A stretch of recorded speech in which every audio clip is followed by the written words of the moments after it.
Nonton streaming RCTI, MNC TV, GTV, iNews, ya di RCTI Plus. Jonathan Brisi itu tidak punya gaji bulanan yang tetap.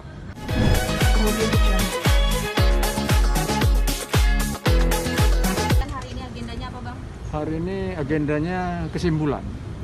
Yang mana kesimpulan itu ini sebenarnya satu acara di persidangan yang terakhir sebelum diputuskan majelis hakim. Jadinya dari kedua belah pihak kita juga sudah mengajukan kesimpulan. Kesimpulan itu kita juga ambil dari gugatan rekonvensi kita. Kita tetap pertahankan apa yang kita minta, bahwa kita minta hak pemeliharaan atau hak asuh untuk anak. Jadinya kita harapkan majelis hakim bisa mempertimbangkan apa yang kita minta. Dan di samping itu juga dari semua yang ada, dari pembuktian, kemudian duplik kita, itu semuanya kita gabungkan dalam kesimpulan. Dan apa-apa yang kita katakan ya semuanya hak bantah kita. Begitu juga apa yang diajukan dalam gugatan perceraian dari penggugat, itu juga kita simpulkan di situ. Mudah-mudahan pada tanggal 17 nanti Februari itu sudah diputuskan oleh majelis. 2 minggu. 2 minggu. Jadinya nanti putusan itu ya kita harapkan majelis juga memberikan putusan yang di tengah-tengah. Kita juga punya legalitas hukum. Selaku pengacara juga kita tidak hanya berbicara, hanya omong-omong, tapi semuanya ada dasar-dasar hukum yang kita ajukan. Dan begitu juga mengenai bantahan-bantahan kita mengenai adanya will atau apa segalanya, sudah kita bantah di kesaksian juga itu tidak terbukti. Jadi itu yang bisa kami sampaikan. Mungkin ada tambahan dari teman saya. Yang pasti hari ini kesimpulan. Jadi kenapa kesimpulan? Semua mulai dari gugatan, jawaban, reproduplik, bukti-bukti, saksi-saksi, ini dituangkan dalam kesimpulan. Ini adalah sebagian dari untuk nanti majelis hakim untuk memutus perkara ini. Jadi pertimbangan hakim dari fakta persidangan, inilah yang hasil diputuskan tanggal 17 nanti. Jadi sampai hari ini juga klien kami Ijong itu tetap dan dia sudah kuat, mantap untuk bercerai. Jadi dari pendirian awal ya, Bang? Ya, tetap dari pendirian awal. Waktu sidang mediasi pun kedua pihak tetap, apalagi Ijong kan begitu tergugat. Jadi sampai hari ini tetap sudah siap untuk bercerai, dan dia berjuang untuk asuh anak itu karena dia betul-betul merasakan asuh anak itu karena dia adalah konsentrasi untuk asuh anak, karena beliau bilang bahwa anak itu nggak ada mantan anak, jadi dia berjuang untuk anak itu kira. Jadi intinya kita berharap sesuai dengan gugatan rekonvensi kita, apapun yang terjadi kita sudah mengajukan hak perwalian. Itu yang diminta oleh mereka dan kita ajukan hak pemeliharaan. Mudah-mudahan itu bisa terrealisasi. Kalaupun tidak ya sesuai dengan pasal 156, hak bersama-sama untuk mengasuh yang diputuskan. Dan begitu juga hak sama-sama untuk melakukan pembiayaan untuk hadana. Itu yang kita ajukan di dalam gugatan rekonvensi kita. Jadi mudah-mudahan ya hakim juga memberikan satu putusan yang terbaik lah bagi kedua belah pihak. Apapun namanya, ya inilah jalur-jalur di persidangan. Dan kita selaku kuasa hukum atau pengacara itu berdasarkan fakta-fakta dan saksi-saksi nyata. Saksi-saksi yang kita ajukan juga saksi-saksi fakta. Fakta yang melihat dan mendengarkan sendiri.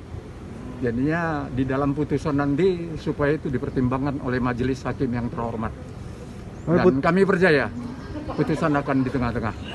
Putusan akan hadir atau boleh diwakilkan? Prinsipal kedua belah pihak akan hadir, Bang? Mudah-mudahan. Pada prinsipnya itu tidak diatur, ya. Tidak diatur di dalam hukum acara. Tapi mudah-mudahan, karena mereka juga kan nggak puas juga nanti kalau umpamanya hanya mendengar atau dari media. Dan kami harapkan ya klien kami bisa hadir. Karena dengan adanya itu dia juga merasa puas dan melihat sendiri apa yang diputuskan. Ijong sendiri niat untuk hadir ya, Bang? kemungkinan besar mau melihat itu. Tapinya saya belum pastikan bahwa dia bisa hadir atau tidak, karena dia juga akan cari makan gitu. Nggak akan mungkin, namanya buruh kan, disuruh-suruh sama pihak produser, dia mundur kan merugikan waktu juga bagi mereka. Hanya itu aja. Bang, kondisi Dena saat ini kan sedang COVID nih bang. Terus ada kabar dari netizen, apa namanya, sekarang masih menjadi statusnya menjadi suami ya. Iya. Suaminya malah pelesiran ke Bali bang, tidak memperhatikan. Gimana tuh bang? Aduh, jadinya mungkin teman-teman kan tahu, beliau ini kan artis dan dia mencari uang dari apa yang diminta oleh pihak pemberi kerja. Dan dia memang, saya dengar kabar ini, nggak tahu teman-teman dapat berita itu, saya juga baru dengar. Ya memang dia melakukan perjalanan keluar kota, tapi itu adalah untuk bekerja, dan dia sudah kembali memang ke Jakarta. Dan ya wajar aja, namanya seperti yang teman-teman bilang tadi, dia kena apa, COVID atau apa? Dena. Dena, ya. Ya kita ya, kalau umpamanya saya sendiri kalau ada anak saya kena COVID juga isoman kok. Isoman di rumah. Dan ya kalaupun diperhatikan ya tetap diperhatikan, tapi harus kita jaga juga kan. Namanya COVID ini kan bisa menular kemana-mana, kan itu aja, itu menurut saya. Tapi itu ada kekhawatiran bang, karena di situ kan ada 3 anak di dalam di sana di rumah itu. Kalau Ijong memang ada berbicara ke saya bahwa dia juga ada khawatir untuk itu. Tapi walaupun begitu kan, Dena adalah istrinya sampai sekarang. Saya rasa dia akan melaksanakan, kalaupun penjagaan dan perhatian tetap itu dilaksanakannya. Apalagi ke anak-anak, dia juga ya mungkin khawatir ketertularan itu akan bisa terjadi kan begitu. Ada rencana Ijong sendiri untuk mengungsi 3 anaknya bang? Saya rasa tidak, tapinya masih tetap isoman di rumah. Isoman di rumah, itu yang saya dapat kabar. Ijong tadi malam ber-WA dengan saya dan mengatakan ya seperti apa yang dikatakan tadi, kekhawatiran ada, tapi walaupun begitu kan nggak mungkin mereka dipisahkan, tapi ya untuk menjaga dari segi supaya tidak tertular itu yang dilaksanakan dia. Saling jaga keamanan lah, Ya. semoga sehat. Bang, selain hak asuh yang disampaikan di dalam kesimpulan apa ya bang? Selain hak asuh anak bang? Ya, hak asuh sama seperti saya katakan tadi ya, mudah-mudahan majelis hakim memutus sesuai dengan pasal 156. Karena kita minta itu di gugatan rekonvensi hak asuh, begitu juga hak pembiayaan. Hak pembiayaan anak-anak, karena di dalam pengadilan agama ini itu apabila istri menggugat, maka dia harus bersiap-siap juga bersama-sama membantu. Dan itu yang kita harapkan, 156 itu adalah jalan terbaik. Tapi walaupun itu yang kita harapkan, kita juga meminta bahwa kalau bisa ya anak dipegang sama klien tunggal. Maksudnya hak asuh atau pemeliharaan. Itu yang kita minta di gugatan rekonvensi.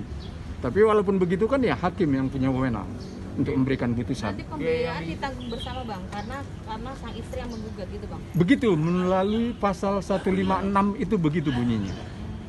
Berarti tidak full dibiayai. Ya, Biaya yang diminta berapa? kalau itu kita nggak bisa sampai share kepada teman-teman, ya biarlah nanti majelis hakim dalam putusan akan memberikan. Kita juga serahkan ke hakim kok, ke majelis hakim. Karena kita juga sudah katakan bahwa Jonathan Brisi itu tidak punya gaji bulanan yang tetap. Karena dia juga akan menunggu orderan pekerjaan begitu. Kalau nggak ada kerja kan susah juga. Dan itu sudah kita limpahkan atau tuliskan, dan beberapa kali di persidangan juga sudah kita minta kepada majelis hakim untuk itu, agar dia nanti sebaik-baiknya. Yang pasti kedua belah pihak mengajukan permohonan. Kalau mereka perwalian, kami masuk anak. Jadi ini bagaimanapun nanti keputusan di tanah majelis dengan fakta-fakta persidangan, inilah dasar nanti mereka memutus. Untuk mungkin kalau kami melihat hari ini pasti tengah-tengah. Mudah-mudahan hasilnya sesuai dengan harapan kira-kira ya. Walaupun di tengah-tengah ya kita mengharapkan apa yang kita ajukan Ya. kan di gugatan rekonvensi. Ya. Kalau hasilnya ke Dena semua, karena kan masih di bawah umur, Apa akan menuntut balik itu bang? Jadinya kan begini, persidangan ini kan baru di pengadilan agama tingkat 1 istilahnya, Jakarta Selatan. Ya kita tanya nanti klien kami, apakah mau mengajukan hak hukumnya untuk melakukan banding ke pengadilan tinggi. Saya rasa dua-duanya, Dena ataupun klien kami Jonathan Frisi punya hak untuk itu, sampai ke Mahkamah Agung. Kalaupun tidak puas di pengadilan tinggi nanti dengan putusan pengadilan tinggi masih punya hak. Tapi ya harapan kami selaku kuasa hukum sudahlah, cukuplah sampai di sini. Cukuplah sampai di sini dan tidak berlanjut. Kasihan juga kepada anak-anak mereka yang bertiga. Ya itulah terbaik. Ya mudah-mudahan apa putusan di Pengadilan Agama Jakarta Selatan ini bisa dilaksanakan. Bisa dilaksanakan dengan kata-kata inkrah berkekuatan hukum. Jadi itu harapan kami. Bang, kabarnya Ijong juga mau menjual rumah saat ini di tempat. Saat ini di tempat Bang, untuk kata Gonogini mungkin. Waduh, kalau sampai saat ini saya belum mendengar mengenai hal itu. Tapi itu kan hak kewenangan begini ya, kewenangan mereka lah itu. Kita belum sampai ke sana. Belum berbicara jauh sekali sampai harta Gonogini apa segalanya. Kita masih fokus pada perceraian. Tapi sudah mereka. bicara ke abang belum? Cerita Bang. Kalau berbicara mengenai hal itu saya belum ada terima. Tapi dia berbicara selalu bagaimana nanti masa depan anak-anak. Nggak tahu masa depan anak-anak itu arahnya seperti teman-teman katakan atau gimana, saya nggak tahu. Tapi dia selalu berbicara masa depan anak-anak. Dan kalau kita bicara Gonogini, ranahnya bukan di sini. Nanti kalau Gonogini itu kita setelah perceraian ada baru bicara Gonogini. Di sini belum ada. Jadi kami pun tidak menyinggung Gonogini. Kalau di gugatan nggak ada. Tidak ada. Gonogini nggak ada. Sama dengan mereka juga. Mereka juga tidak ada. Nggak ada. Karena memang ini bukan ranahnya Gonogini sekarang. Ini seperti perceraian doang kan. Kami konsen di situ. Ya, hak asuh anak dan pembiayaan. Ya, itu aja sih. Itu aja pembiayaan. Inti dari perkara ini itu. Audio Jungle.